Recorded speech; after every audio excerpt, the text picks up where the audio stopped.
What's up, everybody? It's Fearless Football Forecast here, coming at you with another video. And today, me and my boy Chase are going to come at you with our favorite future bets that we've been looking at right now. And I'm really excited to hear what you've got to say. I think I've got some good ones. Yeah, we're picking 5 of our best bets today, and we do back up our mouths with our money. So we both have a considerable amount of money on these bets. And coming at you first, the player that you're seeing on the screen right now, I got Bijan Robinson as the offensive rookie of the year at plus 350. Now, in more years of in recent years, running backs have really been running away with this award unless there's a generational quarterback talent. And even though I do think that there's a great quarterback talent in Anthony Richardson, I don't know how much he's going to play this year and how many wins the team is actually going to have for him to factor in to actually win the Offensive Rookie of the Year. Now, Bijan Robinson is so incredible, and I'm shocked that he's 3.5 to 1 on this one. Bryce Young's going to start. I don't know how many wins that the Panthers are actually going to have in order to compete in that division that has some other talent. And the Falcons were top 3 in rushing last year, and that was with Cordell Patterson and Tyler Algier. We can really expect Robinson to be up there, probably in the top 3 in rushing yards and definitely in the top 3 in scrimmage yards because they're going to use him out of the backfield a lot. With a lot of receptions. So I just see a monster season from Bijan Robinson. I think he's going to be a top threat in fantasy this year. I think he's going to be the offensive rookie of the year. And for plus 350, I think those are great odds for a guy who otherwise, if Richardson probably wasn't in here, he'd probably be about plus 100, if not minus money to be the offensive rookie of the year. Yeah, I mean, there's really not much I could say that. There's really only a couple of guys that I think really could win it, to be quite honest with you. And I think that is if Bijan stays healthy, he's going to win it.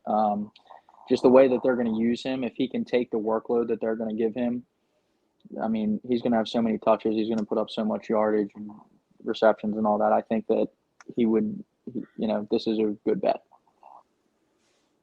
So I'm going to go into my first bet, which is a divisional winner. And if you checked out one of our recent pods, I talked about how in I am on the Browns this year. They have the Browns at plus 425 to win the division, and I truly think that the Browns are going to take that step and win the division this year. I've talked about it a couple times before.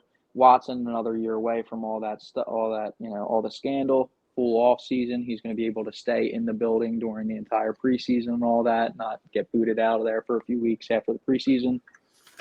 I think the defense has been upgraded, bringing in Ziggy Smith to pair across Myles Garrett. The offensive line is great. I like the weapons that they have. Added Elijah Moore, obviously Amari Cooper and Njoku, Nick Chubb. I think that when you look at this division, it is a great division, which is why they're why the value is so good. It's not, it's not going to be easy, obviously. It's in winning a division in football. But I think that when you look at the roster that the Browns have, they can compete with any of the other teams, not only in the division, but I think in the league. I think that they're going to be a very good team this year. And I really like the value on that bet. Yeah, the division where every team in the top 3, the Ravens and the Bengals, are all going to be within one game of each other. Why not pick the one with the best odds and the longest shot to win out of the 3 of them? I think it's a great bet. Up next, this is probably my favorite bet of them all. This is probably the safest one, even though it's actually 9 to 1. I can't believe that it's 9 to 1. Tyreek Hill to lead the league in receiving yards. He was on pace last year to not only lead the league in receiving yards, but to actually break the all-time NFL record before Tua got injured. And he still finished with 1,700 yards, which was only 100 less than the league leader in Justin Jefferson. So I can't believe that he's sitting right now at 3rd. I think that the Vikings this year take a little bit of a step back offensively, so that Jefferson does as well. I think his production is going to go down a little bit. I don't see him getting 1,800 yards again. And Tyreek at just 9 to 1 just baffles me because Jamar Chase is also ahead of him. I think that the Bengals run on the ball a lot more this year now that they've upgraded their offensive line. And T. Higgins is there as well. You could say the same about Waddle, but it seems like in his case with Tyreek, it only benefits Tyreek being able to be open down the field. I love this bet. As long as Tua stays healthy, I don't see a world where this doesn't hit. And I think that 9-1, just I'll say it a third time, it's ridiculous for a guy who probably should be the favorite right now. Yeah, I mean, again, I think that this is a solid value on this bet as well. Like you said, it really comes down to two things. Is Tua going to stay healthy, which is a big question, but, none of us really know that. Anyone could get injured on any given play. And the other thing is all that stuff going on with him punching that guy, the marina worker or whatever. But, I mean, we've seen it so many times. In the recent past, it seems like the NFL just, like, sees something and then they just kick it to the next year. You know what I mean? Like the Alvin Kamara situation, all that kind of stuff. So, I mean, if he plays all the full season, which I expect, he's as live as anybody. So to get him, like you said, at 9-1 is a good value there. And then I'm going to jump into my next one, which I think is one of the craziest values I've seen in a while. Khalil Mack, Defensive Player of the Year, 200-1. I mean, we've all seen the talent that Khalil Mack has. The guy's a stud. Last year, it was a weird year for the Chargers. Not really. They always get hurt, but Bosa was hurt for a lot of the season.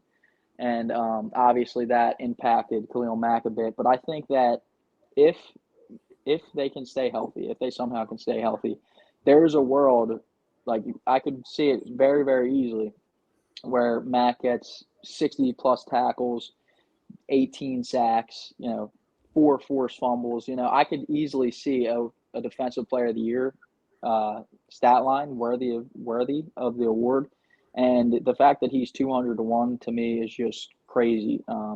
Obviously, I don't, he shouldn't be the same odds as a Nick Bosa or Michael Parsons. Like, he shouldn't be the favorite. But the fact that he's such a long shot, I couldn't believe it when I looked at it. Oh, it's definitely worth placing some money on. I mean, a guy with those long shot odds you would think would be on a team like the Texans or, the Panthers, no one that's actually going to compete. But to have someone with those odds on the Chargers who could possibly win the really stacked division in the AFC West and possibly move on in the Super Bowl, yeah, it's definitely worth it. And from one of the most long shot bets to the safest one of the video, which is why I was saving it toward the end since we could get out our entertaining bets first. The safe one to me is the New Orleans Saints to win the NFC South. Now, I could have picked any team. I could have picked the Eagles. I could have picked the Lions. I could have picked other teams that are around that minus 150 range, but you bettors out there that looked up this video aren't looking to find minus plays. So I still picked one where you could at least double your money with the plus 100 ratio on the New Orleans Saints. Now, Derek Carr gets added. We've talked about it a lot on this channel. So go back if you want more in-depth approaches to finding out why we love the Saints. But Derek Carr getting into this explosive offense that now has a second-year Chris Olave, that now is getting back Alvin Kamara now that he didn't face any charges legally. Michael Thomas is healthy for the first time in a while. They have Juwan Johnson and Foster Moreau. The defense was great last year. It was top 4, even though they were on the field more than they will be this year, which I think is just going to make them even more efficient. They had a great draft. They drafted great up front to complement the players they already have, such as Cam Jordan. And the other quarterbacks in the division just aren't going to be able to hold up. I mean, you got either Baker Mayfield and Kyle Trask, rookie Bryce Young, and Desmond Ridder. I just don't see a world where the Saints are not only the division winners, but one of the highest win totals in the NFC, just because I think even if they lose to their out-of-division opponents, I see them winning 6 or 7 games against their opponents in division. It's just a division where a lot of teams are going to struggle to win 6 games, and in my opinion, the Saints are going to win at least 10. So we shall see. Yeah, and I mean, I think that the Saints, when you look on paper, they're the favorites for a reason. They have the most proven quarterback in that division, and they have the most consistent defense, I'd say, year over year in that division as well. I personally think there's a couple up-and-comers, but I do see why this bet intrigued you. I know we've said, we've talked about the Saints quite a few times on the channel, and, the Saints, they've been there year in, year out. And like you said, this division is just going to be a dogfight all the way through. Oh, hell yeah. And we will be talking about betting much more as the season rolls on. Coming soon, next month, we're going to have our win totals come up, as well as during the season, we're going to be giving some money lines. So definitely stay tuned if you like to bet on the NFL. And we hope to see y'all there. Peace.